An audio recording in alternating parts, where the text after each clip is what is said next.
Hello friends, সবাইকে welcome জানাই নতুন একটি ভিডিওতে। এই মুহূর্তে যে গুরুত্বপূর্ণ আপডেটটির দিকে নজর রাখবো সেটি হচ্ছে প্রাথমিকের প্যানেল প্রকাশ মামলার শুনানির বাংলায় ব্যাখ্যা। 2014 প্রাথমিক টেট থেকে নিয়োগ হওয়া প্যানেলকে ডিস্ট্রিক্ট ওয়াইজ প্রকাশ করতে হবে, এই দাবিতে যে মামলাটি আজ হাইকোর্টের 8 নম্বর কোর্টরুমে মাননীয় বিচারপতি হরিশ ট্যান্ডন এবং মাননীয় বিচারপতি প্রসেনজিৎ বিশ্বাসের এজলাসে মামলাটি নির্ধারিত সময় আজ উঠেছিল এবং কিছুটা শুনানি হয়েছে। মামলাটি আজ ইন্টারিম অর্ডারকে এক্সটেনশন করানোর জন্য 4 নম্বর সিরিয়ালে লিস্টেড ছিল।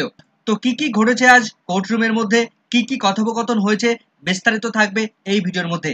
কোনো রকম স্কিপ না করে শেষ পর্যন্ত দেখতে থাকুন। চলুন আমরা বিস্তারিত জেনে নিই।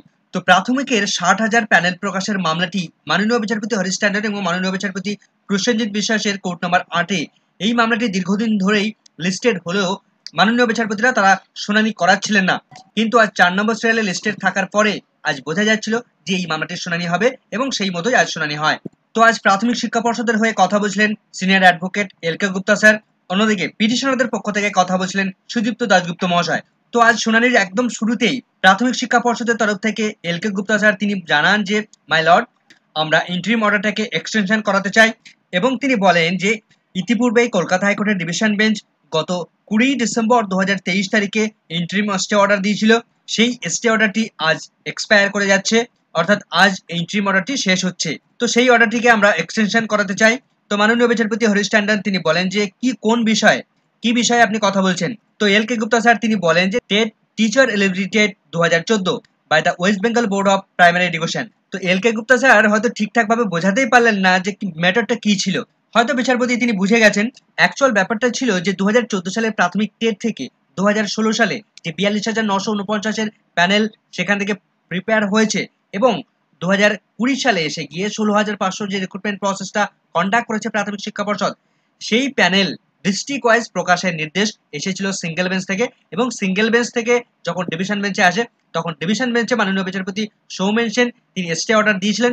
সেই স্টে এখনো পর্যন্ত চলছে এবং সেটাকে এক্সটেনশন করানোর জন্যই প্রাথমিক শিক্ষা পর্ষদের তরফ থেকে এল.কে গুপ্তা মহাশয় তিনি আজ প্রেয়ার জানিয়েছেন। তো এই কথাটা তিনি পরিষ্কারভাবে কিন্তু বলতে পারলেন না। তো এরপর মাননীয় বিচারপতিরা আজকে কিন্তু এই মামলাটি বিস্তারিত শুনানি করার জন্য তারা এগ্রি প্রকাশ করেননি। পরবর্তী দিনের জন্য তারা এগোয় এবং ডেট নিয়ে বেশ দীর্ঘক্ষণ ধরে একটা টানাপোড়েন চলে যে কোন ডেটটা ফিক্সড করা হবে, কোন ডেটে পরবর্তী শুনানির ডেট নির্ধারণ করা হবে। তো সুদীপ্ত দাশগুপ্ত মহাশয় পিটিশনারদের পক্ষ থেকে তিনি বলেন যে মিস্টার ভট্টাচার্য অর্থাৎ বিকাশ রঞ্জন বাবু তিনি এই সপ্তাহের জন্য অ্যাভেলেবেল থাকবেন, সুতরাং এই সপ্তাহে এই মামলাটি শুনানি করানো যেতে পারে। তো মাননীয় বিচারপতি বলেন নো, এই সপ্তাহে অ্যাভেলেবেল হবে না, এই সপ্তাহে তার সময় হবে না, অন্যান্য বিভিন্ন মামলাগুলো রয়েছে, সুতরাং সেই সমস্ত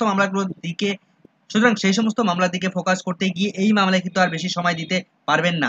সুদীপ্ত দাশগুপ্ত তিনি ফ্রাইডের কথা প্রস্তাব দেন, কিন্তু এল.কে গুপ্তা স্যার তিনি বলেন যে আমার কোনো প্রবলেম নেই, কিন্তু আমার জুনিয়রের একটু প্রবলেম রয়েছে।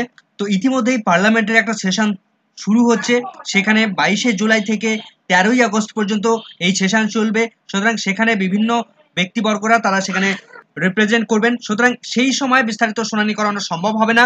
এই কারণে প্রাথমিকের এই প্যানেল প্রকাশ মামলা কিন্তু আরো দীর্ঘ থেকে দীর্ঘায়িত হয়ে গেল। তো এল.কে গুপ্তা এবং সুদীপ্ত দাশগুপ্ত তারা কিন্তু একটা ডেট ফাইনালাইজ করতে পারছিলেন না। তো মাননীয় বিচারপতি এই সমস্ত দেখে তিনি বললেন যে তাহলে আপনারা এক কাজ করুন, আপনারা ছুটির দিনে আপনারা শুনানি করান। তো মাননীয় বিচারপতি তিনি শনিবারে শুনানি করানোর জন্য প্রস্তাব রেখেছিলেন। তো বিভিন্ন টালবাহানার পর শনিবারে শুনানি করানোটা সম্ভব হচ্ছে না, এমনটাই কিন্তু উঠে আসে। তো মাননীয় বিচারপতি থেকে মাইক্রোফোনটা অনেকটা দূরে থাকার কারণে তিনি কি বক্তব্য রাখছিলেন পরিষ্কারভাবে আজ কিন্তু বোঝা যাচ্ছিল না। তো দীর্ঘ টালবাহানার পর অবশেষে প্রায় এক মাস পরে গিয়ে 16ই আগস্ট এই দিন কিন্তু পরবর্তী শুনানির ডেট ফিক্সড হলো। তো এল.কে গুপ্তা স্যার তিনি কিন্তু আবার জানিয়েছেন যে নেক্সট যেদিন শুনানি হবে সেদিন সুবীর সান্যাল বাবু তিনিও তার সঙ্গে একই সঙ্গে শুনানি করাবেন। তো দেখা যাক, কলকাতা হাইকোর্টের অফিসিয়াল সাইডে আপডেট হলে সেদিকে আমাদের নজর থাকবে, কোন ডেট অবশেষে ফিক্সড হলো সেদিকে আমাদের নজর থাকবে। আপাতত ভিডিওটি এখানে শেষ করছি। ভিডিওটি ভালো লাগলে অবশ্যই একটু লাইক এবং কমেন্ট করে যাবেন। ভিডিওটি সম্পূর্ণ দেখার জন্য সকলকে ধন্যবাদ।